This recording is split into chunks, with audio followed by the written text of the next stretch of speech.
Pemirsa, buah hati adalah segalanya. Menyaksikan buah hati Anda, anak Anda tumbuh kembang dalam masa keemasannya adalah sebuah keinginan bagi orang tua siapapun itu. Namun tidak sedikit juga orang tua yang terpaksa untuk melewati masa itu dan menyerahkan anaknya kepada pengasuh anak ataupun asisten rumah tangga. Adalah penting untuk memilih asisten rumah tangga atau pengasuh anak Anda agar buah hati Anda berada di tangan yang aman dan juga bisa menjaga anak-anak Anda. Jangan sampai peristiwa yang ada di Bekasi, Jawa Barat terjadi pada Anda. Seorang bayi berusia 3,5 tahun menjadi korban kekerasan yang berujung kepada kematian. Bayi tersebut meregang nyawa. Lebih lengkapnya kami akan membahasnya dalam meja bundar malam hari ini. Sebelumnya kita saksikan terlebih dahulu bagaimana informasi dari peristiwa tersebut.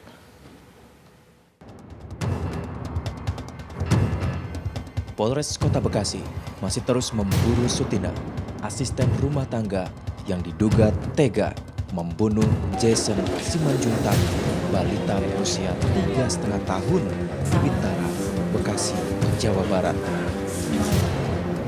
Sutina diduga menganiaya Jason hingga tewas dengan menyayat urat nadi tangan kiri balita tersebut. Motif pembunuhan masih terus didalami.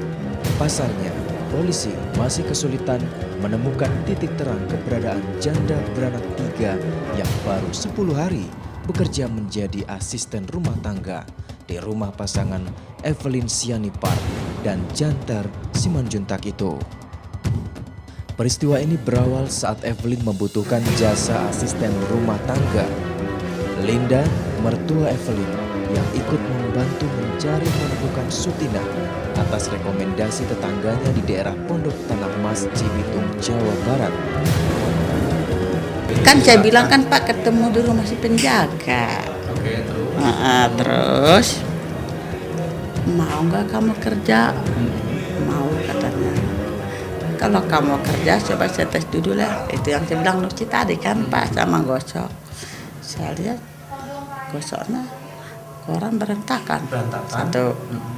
Pas pagi-pagi jemur kain Pak, dakinya nggak ada bersihnya Pak. Masih cuci lah. Ini orang nggak terpakai ini. Ironisnya, baru beberapa hari bekerja, Sutinah yang dipercaya menjaga Jason justru menghabisi nyawa balita tak berdosa tersebut.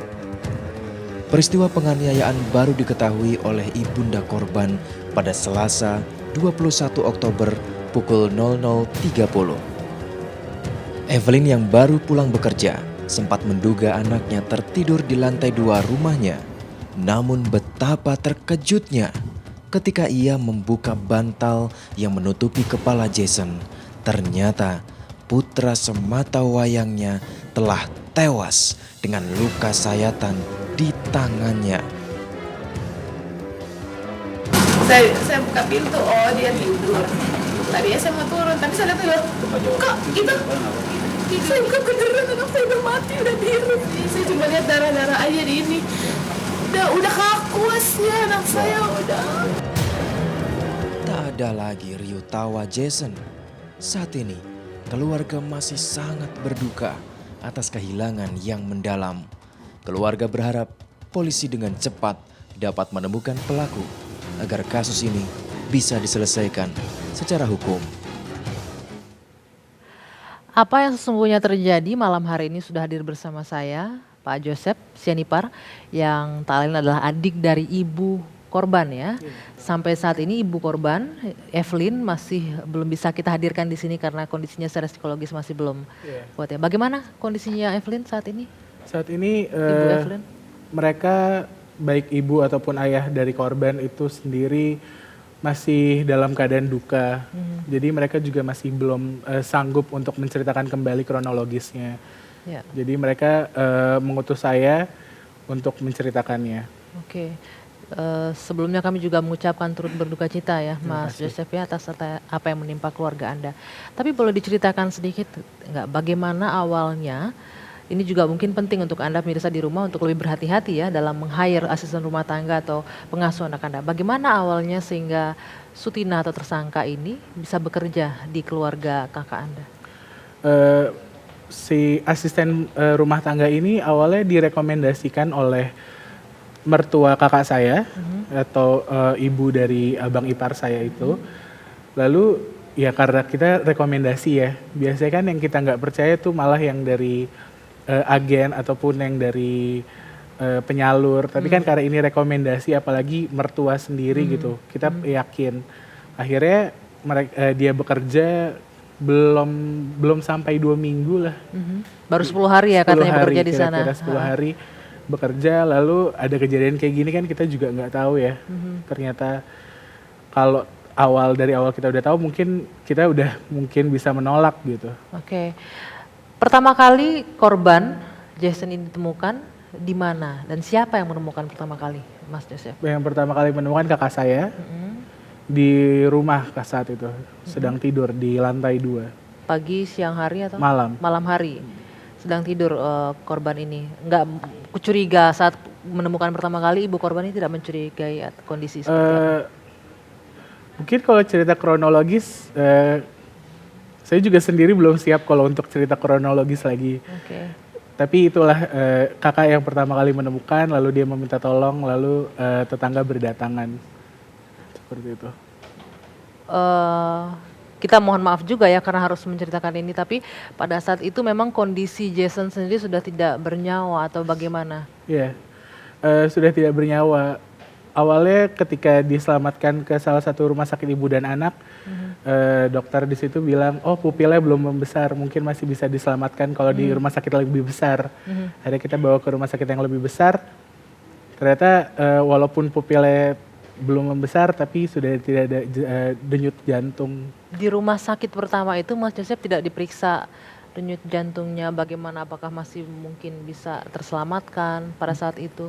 Berdasarkan cerita kakak saya sih, diceknya itu hanya dari pupil, lalu mereka menggunakan oksigen dan bantuan untuk menekan jantung dan sebagainya. Tapi sayang sekali tidak bisa diselamatkan. Tapi kakak Anda pada saat itu mencoba untuk membawa ke rumah sakit lain? Akhirnya setelah dia bilang pupilnya belum membesar, dibawa ke rumah sakit yang lebih besar untuk siapa tahu masih bisa ditolong gitu kan. Karena ya kita juga masih berharap lah sebenarnya kalau melihat kejadian seperti itu, apalagi anak kita sendiri, kita mau yang terbaik gitu kan. Tapi ternyata tidak bisa ditolong lagi. Oke. Sudah tidak bernyawa. Nah kemudian di manakah si pelaku ini sekarang berada dan apa upaya yang dilakukan keluarga untuk mencari tahu di mana keberadaan selain lapor ke polisi ya? Kita akan lanjutkan nanti Mas Joseph. Dan kita juga akan hadirkan beberapa saksi mata yang ikut membantu ketika saat itu membawa korban ke rumah sakit ya. Usai jeda Meja Bundar akan kembali sesaat lagi.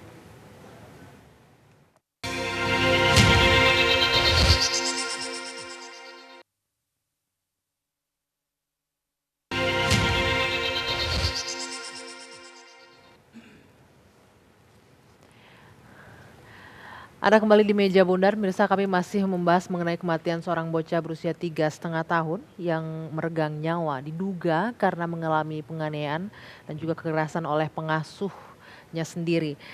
Kisah ini berawal ketika sang ibu korban yang bernama Evelyn sedang mencari pembantu rumah tangga untuk membantu mengasuh putranya Matthew Jason Simanjuntak yang berusia 3,5 tahun. Dan pada saat itu, ibu mertua Evelyn yang bernama Linda membantu mencarikan pengasuh bayi dari kenalannya.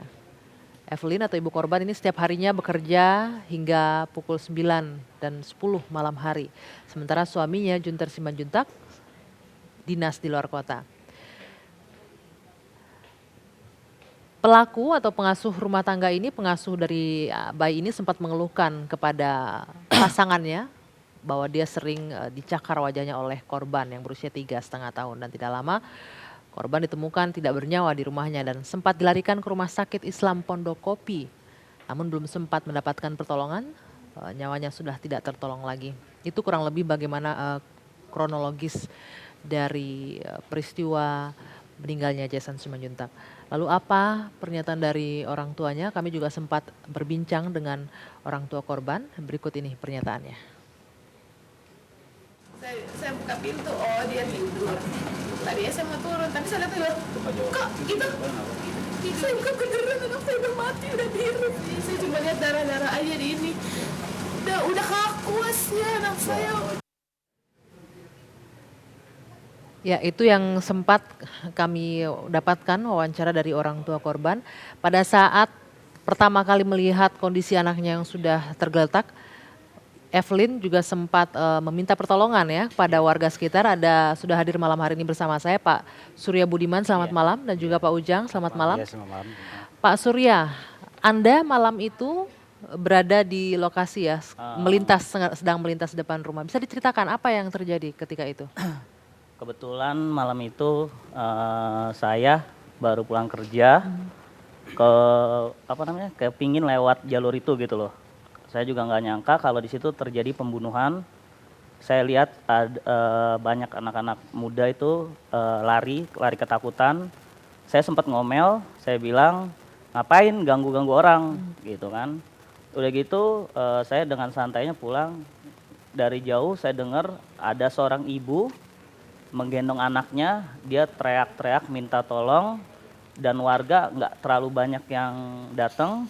Kebetulan saya yang orang pertama di situ melihat Ibu Evelyn berusaha buka kunci rumahnya, pagar, dengan menggendong anaknya, dan dia bilang kalau anaknya itu sudah meninggal, dibunuh sama pembantunya.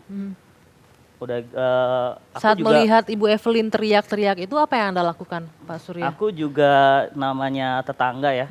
Aku ada inisiatif mau nolong gitu loh. Mau nolong, motorku masih keadaan hidup, aku standarin. Begitu aku samperin ibu sang korban bilang kalau anaknya sudah dibunuh, aku agak ngejauh gitu loh. Karena aku pikir kalau udah mayat pasti urusannya bukan kita lagi, pasti pihak berwajib. Di situ aku ada kepikiran mau telepon pihak berwajib gitu.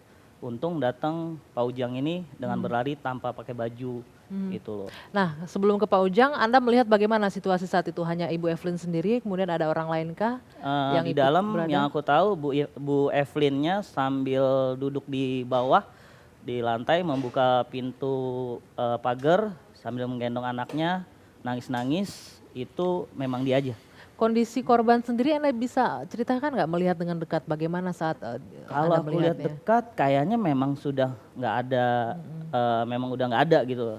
Karena aku lihat wajahnya sudah beda, terus memang sudah agak biru gitulah. Udah kayaknya sih kurang lebih aku nggak tahu ya, tapi kayaknya sudah lama gitu loh meninggalnya. Yang aku lihat sih gitu. Kita juga dapat informasi ada sayatan di tangan korban. Iya. Anda sempat melihat sendiri Iya, bagaimana? aku sempat kondisi lihat, itu? tapi karena pas dibilang kalau dia sudah mayat, aku agak ngejauh gitu loh. Jadi oh ini mayat gitu loh. Jadi aku berpikir kalau mayat ribet urusannya gitu loh. Jadi aku agak ngejauh. Di belakangku juga kebetulan ada seorang lagi naik motor juga, dia langsung pergi Oke. karena mayat. Nah, pada saat itu Pak Ujang, Anda berinisiatif untuk membawa ibu dan korban ini ke rumah sakit ya. Apa? Bagaimana kondisinya saat itu? Kondisinya begini ya Bu ya, pas saya pulang kerja, pulang dagang waktu itu kan jam 12 lah lebih kurangan, sambil saya duduk di depan teras sambil nonton TV, jam 12 lewat berapa gitu, kedengaran minta tolong, minta tolong, saya cari suaranya bagian di depan gang itu kan, pas saya lari ke depan itu, saya lagi santai kan, nggak pakai t-shirt kan, lari ke depan. Saya lihat Ibu Evelyn ini udah gendong si korban di depan pintu gerbang. Udah istilahnya udah ngeletak-letak lah, guling-gulingan lah kan di jalan itu kan. Nah gitu. Karena Oke. karena saya nggak pakai baju gitu, saya balik pulang lagi. Saya suruh anak saya lah kan, ambilin baju ayah nak, ambilin baju ayah nak gitu kan. Nah, ambilin baju, saya pakai kaos. Jadi selang waktu itu temperatur stres kita tuh kan kendor. Nah, dalam perjalanan itu timbul inisiatif, ini harus saya tolong nih, nggak ada yang bantu kan. Oke. Nah, Apa yang terlintas di pikiran Anda ketika orang lain mungkin sempat takut, Pak Surya takut Iya. karena ini sudah meninggal dunia Iya, betul. posisinya. Apa yang membuat Anda berpikiran oke harus dibawa? harus diubah karena nggak ada Bu. Kita udah ramai, mungkin semuanya juga pada hilang Hanya melihat akal dan lah, menyaksikan kemana begitu ya ya. kan. Jadi kita paranin Ibu Evelyn, Ibu ada nomor telepon yang terdekat yang kita bisa hubungin, nggak ada respon, nggak ada dijawab. Bagaimana kondisi Bu Nah. Evelyn saat Anda melihat dan menanyakan itu? Lagi histeris deh. Oke. Saya kan berteriak, nggak ada tanggapan, nggak ada respon. Kalau begini ya repot ini, gue bilang kan. Sementara dilihat ininya kan udah hitam, tangan ininya itu udah hitam, mungkin udah meninggal dalam pikiranku kan. Aku ambil kunci mobil dari tangan Ibu Evelyn, naikin ke mobil kan, parkir. Nah, pertama kita bawa ke rumah sakit Selasih yang di Bintara 9 itu kan. Nah, nyampe di sana, ternyata kata orang rumah sakit rujuk ke rumah sakit Islam. Nah, ya kan. Penjelasan dari pihak rumah sakit ada apa waktu itu? Penjelasan nggak tahu persis saya ya Bu ya, cuman gimana ya dirujuk ke rumah sakit Islam katanya kan. Ya udah dirujuk, ada surat rujukan nggak atau perawatnya ngikut? Bilang kan, oh enggak, udah kami calling Pak ke sana katanya kan. Dan Anda lagi yang mengantarkan? ke sana? Ya saya naikin lagi ke mobil, antar lagi ke rumah sakit Islam. Nah setelah masuk rumah sakit Islam itu ternyata kata keterangan rumah sakit Islam udah nggak tertolong. Ya kan? Anda ketika sudah dikatakan tidak tertolong, bagaimana reaksi Ibu Evelyn? Apakah Anda? Oh, saya bisa nggak ketemu mendengar? lagi sama Ibu Tidak Evelyn. melihat Saya nunggu di langsung? mobil, Oke. standby di mobil, nunggu di mobil kan. Jadi saya dengar dari petugas-petugas itu nggak tertolong. Nggak lama kemudian barulah datang saudaranya Pak Joseph Pak datang ke Joseph sana. ini. Barulah saya cerita sama Pak Joseph, Oke. kayak gitu kan. Saya serahin kunci mobil. Ini mobil Bu Evelyn, Pak Joseph. Nah, kalau Pak Yosep adiknya segala macam, Bu Evelyn di dalam, gitu kan. Nah Pak Yosef, ketika Anda melihat di rumah sakit itu, Mas Yosef, bagaimana kondisi kakak Anda saat itu? Apa yang Anda lihat dan bagaimana reaksi dari Ibu Evelyn saat itu? Histeris sih dia. Itu yang pasti dia histeris karena dia nangis sambil menjerit. Karena juga pada awalnya ketika telepon ke rumah itu yang kita tahu tewas itu karena dia telepon tersengal-sengal gitu, tersendak-sendak. Yang kita dengar yang meninggal itu pembantunya. Pembantunya yang kita dengar cuma 3 kata. Pembantu dibunuh terkapar. Jadi yang ada di otak kita adalah pembantunya dibunuh. Jadi ketika sempat menelpon ke rumah saat itu Iya, ya? sempat telepon ke rumah. Makanya habis itu saya, mama dan papa langsung segera ke sana kan. Lalu ketika akhirnya sampai di rumah sakit Islam itu, saya cari di ruang UGD di mana, tapi nggak ada. Ternyata ada salah satu Itu dokter. masih dalam pemikiran bahwa pembantunya yang Iya. terkapar. Nah ketika melihat kondisi seperti itu, Ya, kita hancur lah. Maksudnya kan itu hari Selasa subuh. Minggu itu mereka baru datang dari rumah, baru main gitu kan. Maksudnya terlihat sangat tidak mungkin gitu. Karena kita baru banget ketemu. Terus tiba-tiba kita lihat seperti itu. Karena benar-benar gak ada di pikiran kita seperti itu gitu. di saat itulah Anda melihat kondisi kakak Anda yang sudah sangat histeris itu ya. Baik, nanti kita akan lanjutkan lagi Pak Yosef dan juga Pak Surya. Terima kasih Pak Ujang sudah hadir malam hari ini untuk memberikan keterangan dan kesaksiannya. Kita selanjutnya akan mencari tahu bagaimana penyelidikan pihak kepolisian terkait hal ini dan apakah posisi tersangka sudah diketahui atau belum. Usai jeda, Meja Pundar akan kembali untuk Anda.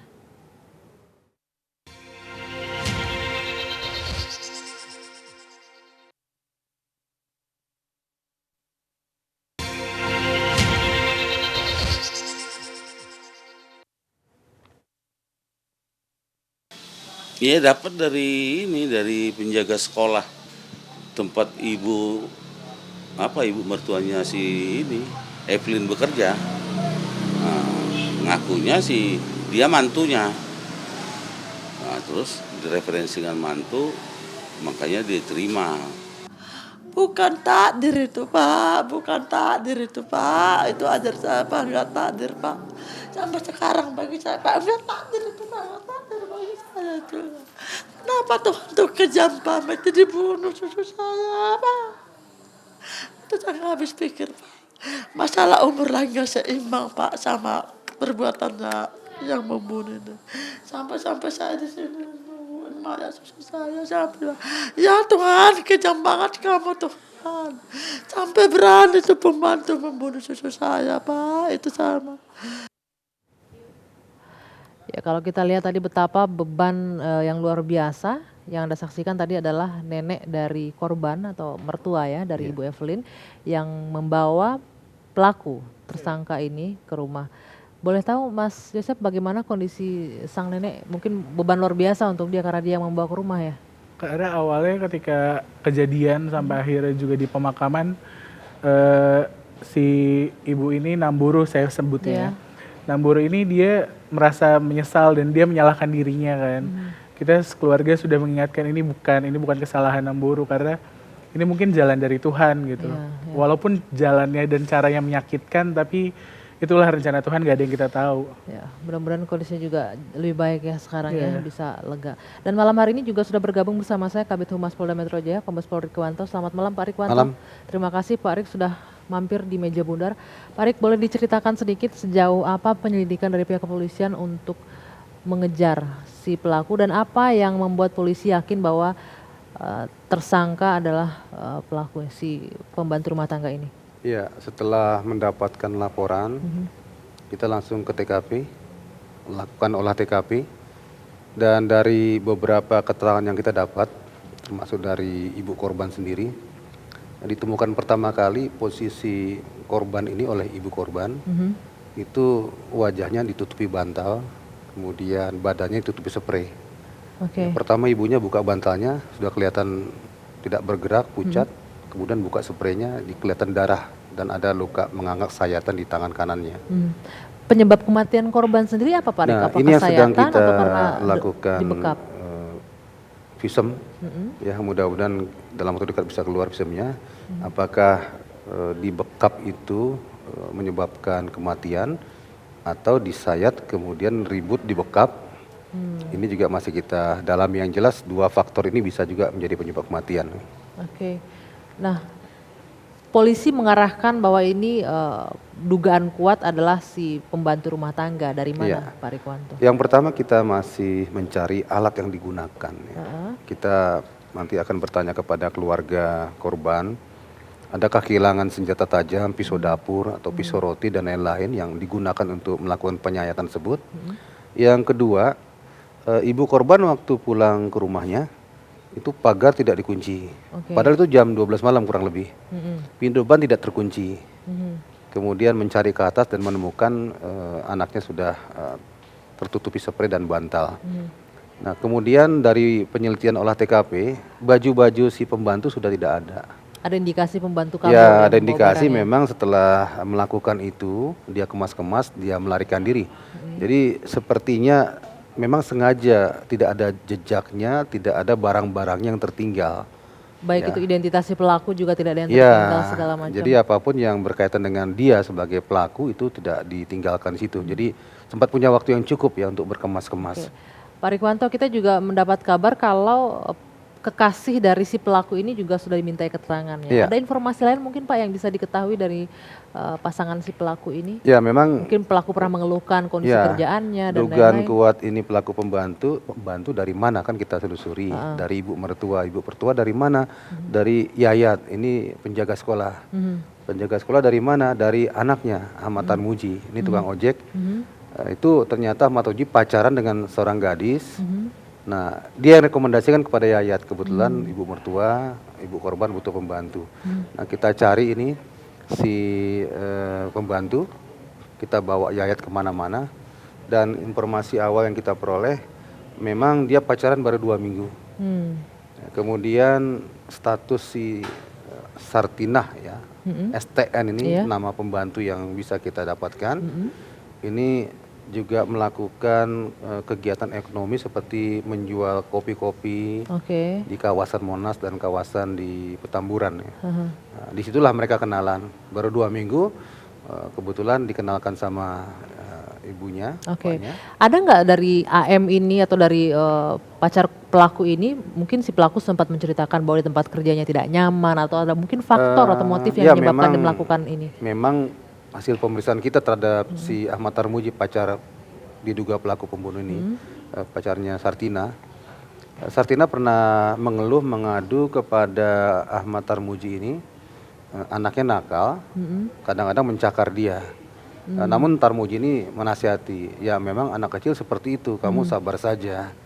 Ya, walaupun pasti bekerja beberapa hari, tapi dia sudah mengeluh seperti itu.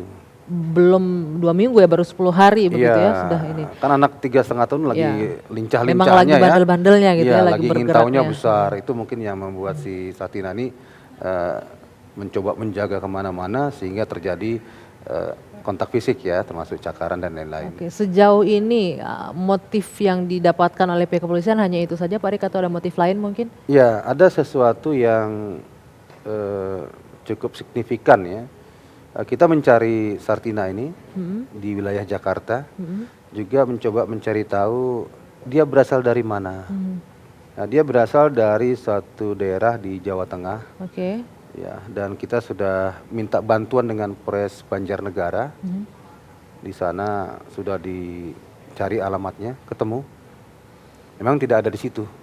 Namun dari Keterangan pihak keluarga seperti keluarga, kita dapatkan informasi mudah-mudahan ini perlu pendalaman ya. Namun memang dari pihak keluarganya ada yang memang punya penyakit kejiwaan yang turun-menurun ya. Apa ini Pak Rik? Apakah Nah ini gangguan jiwa? baru keterangan awal ya, baru keterangan Gangguan awal. mental. Kita belum tahu apakah ini ke Sartinah juga, karena kadang kambuh, kadang biasa saja. Itu keterangan dari pihak Keterangan keluarga dari ya? pihak keluarga ke anggota Polres yang kita minta bantuan. Ya, yang didapatkan pihak Polres dari pihak keluarga apa mengenai mungkin sifatnya si pelaku seperti apa atau memang Ya itu suka kadang kekerasan kelihatan atau? seperti normal, kadang-kadang muncul ya keras itu. Oke. Yang sesuatu yang tidak bisa dikendalikan olehnya sendiri ya. Oke. Atau mungkin ada indikasi bahwa memang si pelaku ini juga sempat menjadi korban kekerasan di keluarganya atau seperti itu, Ya, Pak Rik? tapi dari keterangan yang kita dapat dari Polres sana yang menanyakan langsung pada keluarganya, itu turun-menurun. Turun-menurun. Iya. Menyebutkan itu penyakitnya itu ya. Iya, ada gangguan kejiwaan Gangguan walaupun kejiwaan. tidak total ya. Tapi itu harus dibuktikan ke Ya, secara nanti medik pada ya, waktunya Pak kan Rik ya. kita akan periksa juga ke psikiatri Oke. atau ahli jiwa. Baik, Pak Kirwanto terima kasih. Tapi nanti kita akan lanjutkan kembali di meja bundar.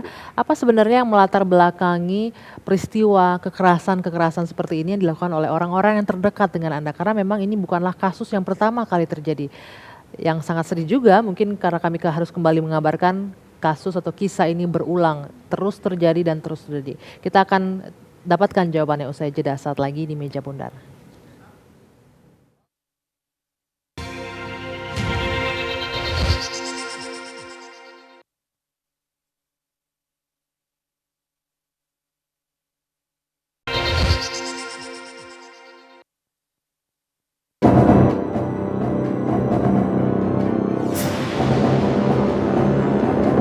Rumah harusnya menjadi tempat teraman bagi buah hati kita.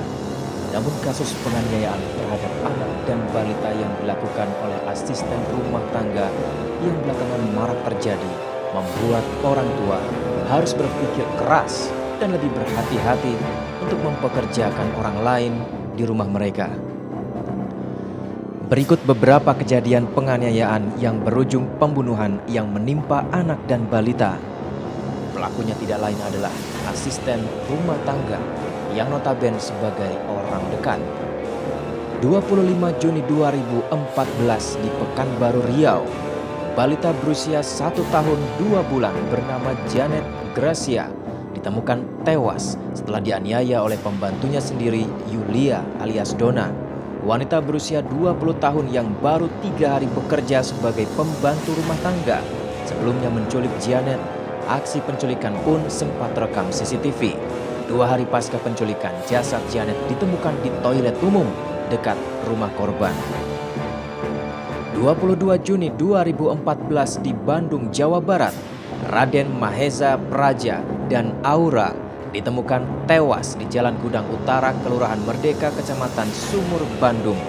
Kakak beradik yang merupakan anak dari Letkol TNI Rudi Martiandi ini diduga menjadi korban Acim, asisten rumah tangga mereka. Motif tidak diketahui karena pasca melakukan aksi sadisnya, Acim memutuskan untuk gantung diri. 3 Mei 2014 di Cakung, Jakarta Timur, balita berusia 3 tahun Diva Putri Andriani dianiaya hingga tewas oleh asisten rumah tangganya sendiri, Liani alias Yani. Wanita berusia 17 tahun ini diduga melakukan penganiayaan hingga menyebabkan kematian Diva. Dari hasil visum polisi menemukan sejumlah bekas luka berupa gigitan pada dada punggung serta luka memar dan bengkak pada kepala korban.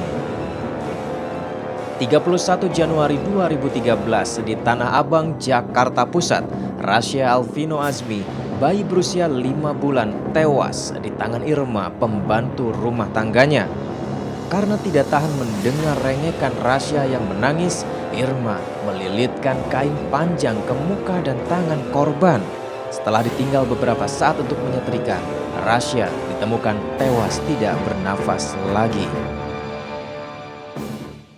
Itu tadi pemirsa beberapa kasus yang kami hadirkan yang merupakan kasus pembunuhan anak oleh asisten rumah tangga atau pengasuhnya. Apa sebenarnya menjadi latar belakang dan juga motif para pelaku ini melakukan pembunuhan? Sudah bersama saya juga seorang kriminolog, Bang Reza Indragiri Amril. Selamat malam Bang Reza. Selamat malam, Assalamualaikum. Kita sudah, waalaikumsalam. Bang Reza tadi sudah mendengarkan juga menyaksikan sedikitnya. Ada banyak kasus, beragam motif. Kalau kita lihat rata-rata hal-hal yang sepele kalau menurut pengamatan kita ya. Misalnya karena anak berisik, karena anak menangis. Kalau keterangan dari Pak Yosef karena Matthew Jackson ini nyakar dan lain-lain. Nah sebenarnya apa yang menyebabkan faktor utama kebanyakan hal-hal seperti ini? Kalau kita lihat dari sisi makro, ini merupakan imbas dari katakanlah keluarga atau orang tua yang sibuk, tapi pada saat yang sama juga punya kebutuhan untuk membesarkan anak secara ideal. Nah, tanda petik untuk mengatasinya kemudian akhirnya tidak lain tidak bukan mendatangkan orang asing yang tidak kita kenal, yang kompetensinya juga tidak terukur untuk menjalankan peran yang sangat sentral, yaitu mengasuh anak kita. Sehingga secara nyata sesungguhnya situasi macam itu menempatkan anak kita dalam kondisi yang sangat-sangat beresiko. Yang sangat-sangat rentan mengalami viktimisasi atau menjadi korban. Entah itu korban kekerasan atau bahkan juga korban pembunuhan seperti yang sedang kita perbincangkan. Itu dari sisi makro. Sementara kalau dari sisi mikro, saya agak kurang sepakat dengan yang tadi Mbak Anggi katakan bahwa ini masalah yang sepele. Kenapa? Kita bisa katakan itu karena kita berada di pihak eksternal yang sebatas mengamati, yang masih punya kepedulian dan kasih sayang pada anak-anak. Tapi kalau bukan berarti saya berempati pada pelaku ya. Apa tapi sih bahwa, masalah yang bisa menyebabkan orang memicu? Misalnya kalau anak nangis-nangis terus, anak rewel, apakah hal-hal seperti itu bisa memicu orang untuk melakukan tindakan kekerasan atau teori pembunuhan? yang sangat klasik sesungguhnya Mbak Anggi. Teori yang disebut sebagai teori frustrasi agresi. Kata frustrasi mungkin kesannya terlalu tinggi. Tapi sesungguhnya ini situasi atau kondisi yang sangat mungkin dialami semua orang. Ketika pembantu mengalami keletihan, kejengkelan, keputusasaan, tidak bisa istirahat, penghasilan tidak memadai, kemiskinan dan seterusnya, maka frustrasi. Dan menurut teori itu maka frustrasi harus disalurkan lewat bentuk kekerasan. Ini salah satunya menurut Ini Anda? salah satu manifestasinya. Pertanyaan besar, kenapa anak yang jadi objek sasaran kekerasan? Ya karena anak merupakan target lunak. Sulit bagi pembantu untuk mengekspresikan rasa marah, kebencian, pedih, letih dan seterusnya kepada majikan. Maka tak lain tak bukan yang menjadi sasaran pelampiasan perasaan itu adalah target lunak. Di rumah target lunak adalah anak. Ditambah lagi tadi saya katakan anak tidak dalam kondisi terjaga. Orang tua entah di mana, tidak ada CCTV dan seterusnya. Membuat sekali lagi anak semakin beresiko berada di rumah. Oke, nah tadi kalau kita dengarkan Mas Yosef tadi penjelasannya ada di mana pelaku ini membuang mainannya keponakan Anda ya. Penyebabnya apa tadi karena mainannya berbentuk peluit yang dimana dia suka sekali meniup kan. Karena anak umur segitu ya lagi aktif-aktifnya kan ya. Lalu akhirnya ternyata peluit itu dibuang oleh si pelaku tersebut. Dibuang lalu Matthew ketika itu cerita sama maminya bahwasanya peluitnya dibuang dan dia sangat sedih karena itu peluit baru. Oke, ini hanya karena si Matthew menggunakan itu di kuping si tersangka. Nah, apakah ini juga bisa menjadi penyebab, Bang Reza? Itu barangkali faktor pemicu. Orang psikologi tidak yakin bahwa faktor pemicu cukup bagi kita untuk membangun sebuah pemahaman tentang peristiwa, apalagi peristiwa kejahatan. Di samping faktor pemicu harus ada pemahaman tentang faktor pengkondisi dan seterusnya. Nah, peluit yang hilang, peluit yang membuat berisik itu di telinga si pembantu, barangkali hanya faktor pemicu. Faktor pengkondisinya saya tidak tahu, tapi biasanya dalam kasus yang melibatkan pembantu rumah tangga, sekali lagi ada unsur keletihan di situ, ketidakpuasan kerja di situ, relasi dengan majikan yang negatif barangkali. Tadi dikatakan orang tua harusnya ada dalam masa keemasan anak ini, tapi kalau tidak ada pilihan lain apa yang harus dilakukan? Mungkin nanti Anda punya tips dari Pak Rikwanto juga apa yang harus dilakukan ketika memasukkan orang asing ke rumah ya. Usai jeda di Meja Bundar akan kembali saat lagi.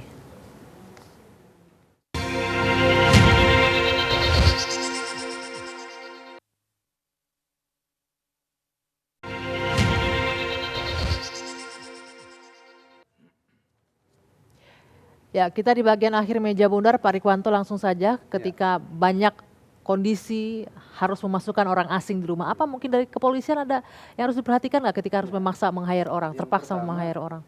Kita lihat yang rekomendasi ini siapa. Oke. Ya orangnya jelas bisa diperjauhkan. Kalau ini kan dari neneknya gimana? Tapi mengapa dia merekomendasi? Oke.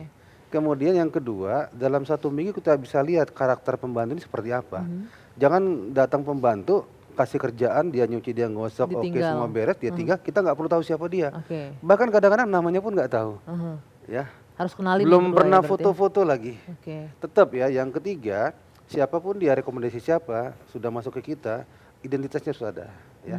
Pura-puranya kamu buat lamaran lah ke saya, nanti ada foto, ada ijazah atau apalah tampilkan sebagai basa-basi. Tapi sebenarnya kita mau tahu siapa dia, itu jadi simpan pegangan kita. Dan yang keempat, ada komunikasi di situ, siapakah teman kamu, pacar kamu, saudara kamu, orang tua kamu kampungnya di mana, kan biasa tuh. Harus jelas ya semuanya. Kita kontak-kontak itu ya. aja. Oke. Ya. Cek dan recheck mengenai identitas si iya. pembantu rumah tangga. Dari Bang Reza, bagaimana mungkin ada hal-hal khusus yang harus jadi perhatian ketika memasukkan orang asing ke dalam rumah? Fokusnya adalah manipulasi situasi atau lingkungan. Sediakan CCTV sebanyak mungkin di setiap sudut rumah. Oke. Untuk memastikan bahwa pembantu tahu dia dalam kondisi terawasi setiap saat. Itu satu. Yang kedua, menurut saya akan lebih baik seandainya daripada mendatangkan orang asing ke dalam rumah, lebih baik menitipkan anak kita ke sentra penitipan anak. Jelas tidak ada jaminan 100% bahwa anak kita akan sehat selamat pula di sentra seperti itu. Iya. Tapi Karena ada paling beberapa tidak- kasus juga di situ kan? Ya, tapi ketika paling tidak karena dititipkan. ini sentra penitipan anak, dia punya tercatat, terdaftar, punya sebuah Baik. badan hukum tertentu, maka pertanggungjawabannya mudah-mudahan akan bisa lebih Baik. diandalkan. Baik Bang, sedikit singkat apa yang bisa diketahui dari orang ketika pertama ketemu secara psikologis, wah ini tidak baik atau ini harus hati-hati apa? Sayang sekali itu akan bisa memunculkan stigma. Apalagi Tapi begini. untuk berhati-hati nggak apa-apa dong kalau jadi jelas, tanda tapi saja. persoalannya biasanya kita akan menilai dari penampilan lahiriah Oke, seseorang. aha. Persoalannya, maaf kata ini, hampir setiap orang yang berprofesi atau bekerja sebagai pembantu rumah tangga, barangkali secara lahiriah tidak tampak terlalu positif. Dan itu bisa mengundang bias juga pada saat kita menilai. Tapi intinya harus waspada ya Bang ya. Baik, terima kasih Pak Rikwanto, Bang Reza, Pak Yosef, terima kasih sekali dan sekali lagi kami mengucapkan belasungkawa mendalam atas apa yang menimpa keluarga Anda. Pemirsa menyaksikan dan ikut menjadi bagian dalam tumbuh kembang anak dalam masa keemasan anak adalah harapan bagi semua orang tua. Tapi ketika Anda terpaksa harus kehilangan momen itu, pastikan anak Anda berada di tangan orang yang tepat sehingga peristiwa seperti ini tidak harus terjadi kepada Anda dan tetaplah berhati-hati dan waspada ketika memilih memasukkan